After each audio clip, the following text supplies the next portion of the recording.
Hello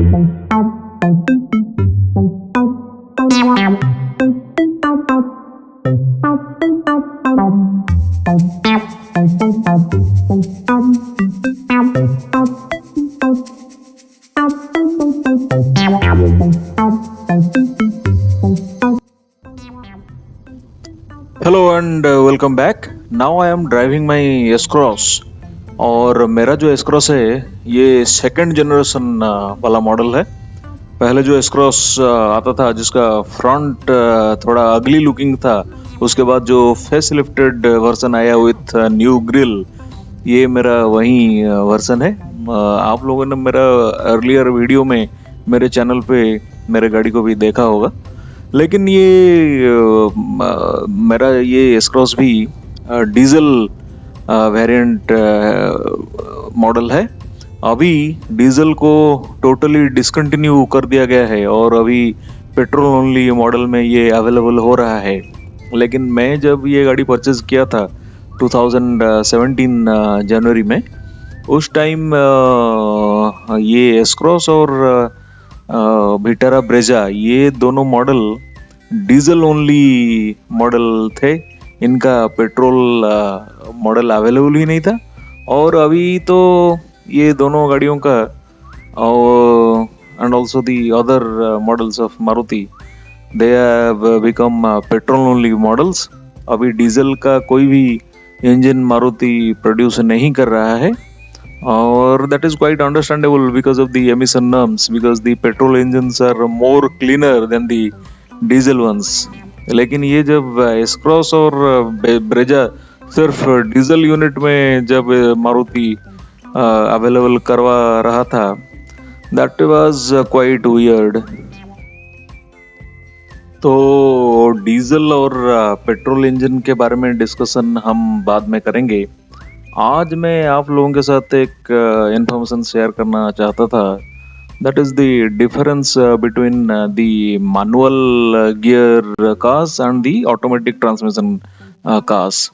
तो अभी जैसे आप देख रहे हैं, ये मेरा जो गाड़ी है ये मैनुअल ट्रांसमिशन व्हीकल है और ये जो गियर लीवर इसका जैसे आप देख पा रहे हैं मेरे गाड़ी में, ये ऐसा ही 1 2 3 4 5 ऐसे गियर रहते हैं और एक रिवर्स गियर रहता है।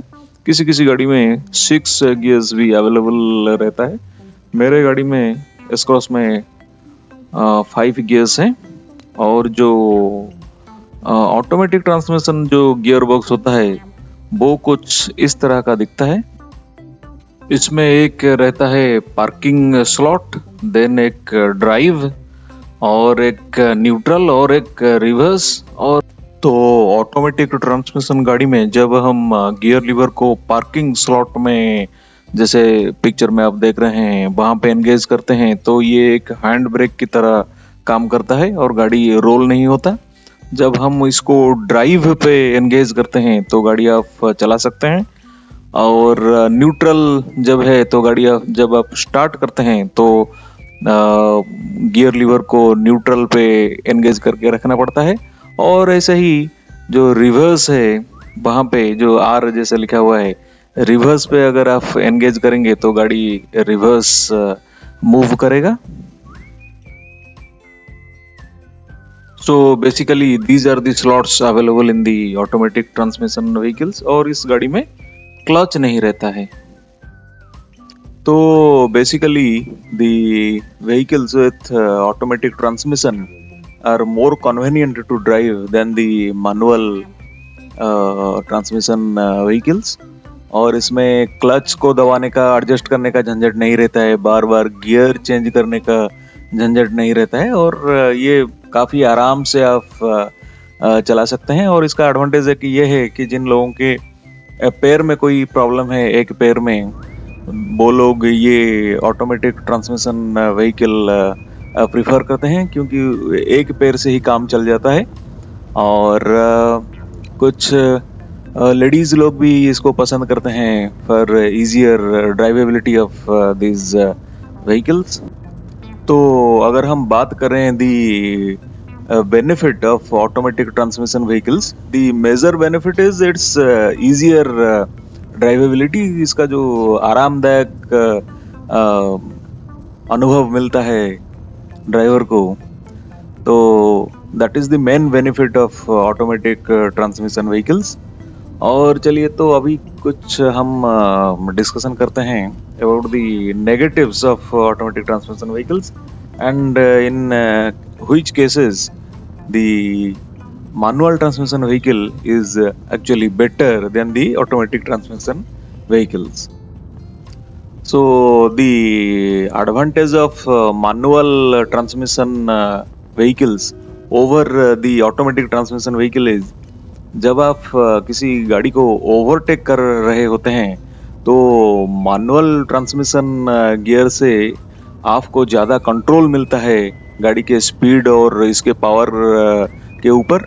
तो आप इजीली ओवरटेक कर सकते हैं एडजस्ट करके अपना स्पीड और गाड़ी का पावर गियर के हिसाब से, जो कि आप ऑटोमेटिक ट्रांसमिशन व्हीकल में थोड़ा नर्वसनेस फील होता है। ये मेरा पर्सनल एक्सपीरियंस है। And unless you have a very high end car like the Mercedes और BMWs which have more power, उस गाड़ियों में कुछ ज़्यादा प्रॉब्लम नहीं रहता है। लेकिन ये जो मिड रेंज के जो व्हीकल हैं, इनमें ऑटोमेटिक ट्रांसमिशन गाड़ी में दूसरे गाड़ी को ओवरटेक करने के वक्त ये थोड़ा नर्वसनेस फील होता है, गाड़ी के पावर के ऊपर एक्चुअली कंट्रोल नहीं रहता है। तो इस फील्ड में manual transmission is better than the automatic transmission.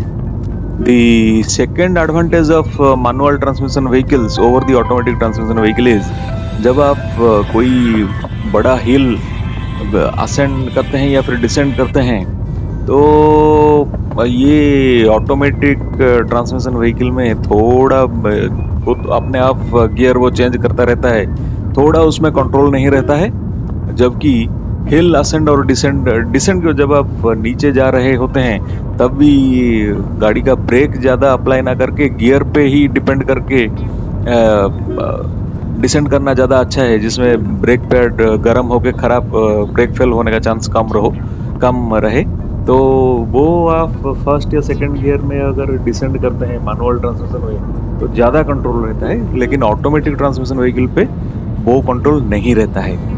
और अगर हम थर्ड एडवांटेज के बारे में बात करें, जब आप काफ़ी स्लैंटिंग पोजीशन में गाड़ी रखते हैं तो ये जो हम ये मैनुअल ट्रांसमिशन व्हीकल में गाड़ी को हैंड ब्रेक प्लस ये उसका गियर में उसको एंगेज करके ज़्यादा हमको कॉन्फिडेंस रहता है गाड़ी पे। और लेकिन ये जो ऑटोमेटिक ट्रांसमिशन है उसको पार्किंग में लगा के रखते हैं, वो थोड़ा कभी कभी भी नर्वस फील होता है, गाड़ी थोड़ा रोल करने का चांसेस रहता है, unless you have a very high end car. So my next point is about fatigue. तो ये एक्चुअली एक एडवांटेज है ऑटोमेटिक ट्रांसमिशन व्हीकल का ओवर मैनुअल ट्रांसमिशन व्हीकल्स, लेकिन in some circumstances the advantage turns into disadvantage.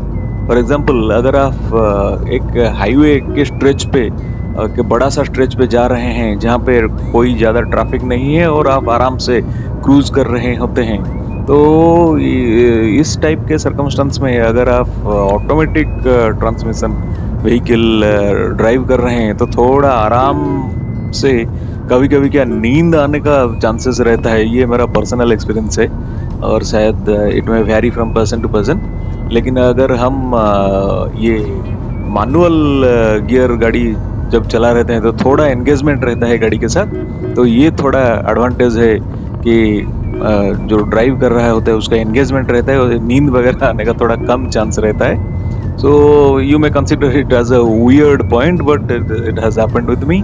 और अगर हम next advantage का बात करें मैनुअल गाड़ियों का, तो जो लोग एंथुजियास्ट थोड़े ड्राइवर होते हैं उनको गाड़ी के साथ ज़्यादा एंगेजमेंट पसंद आता है, तो वो एंगेजमेंट आपको मैनुअल ट्रांसमिशन कार ही आपको फील करवा सकती हैं। अगर आप ऑटोमेटिक ट्रांसमिशन गाड़ी चलाते हैं तो आपको थोड़ा ज़्यादा एंगेजमेंट फील नहीं होता है, गाड़ी से थोड़ा डिटैचमेंट जैसा फील होता है, आराम से गाड़ी अपने आप चल रहा है ऐसा फील होता है। So these are some points about today's topic about the difference and benefits, advantages and disadvantages of manual transmission vehicles and automatic transmission vehicles. So automatic transmission vehicles are their main advantage is it's comfortable and easy to use drivability. That is the main advantage of automatic transmission vehicles. और अगर कुछ लोगों का कुछ problem है physically तो ये एक वरदान साबित होता है उन लोगों के लिए. और बाकी जैसे हमने आपको बताया जो एडवांटेजेस एंड डिसएडवांटेजेस वो सब रहता है. So that's it for today. Thanks for watching. Take care. Good bye.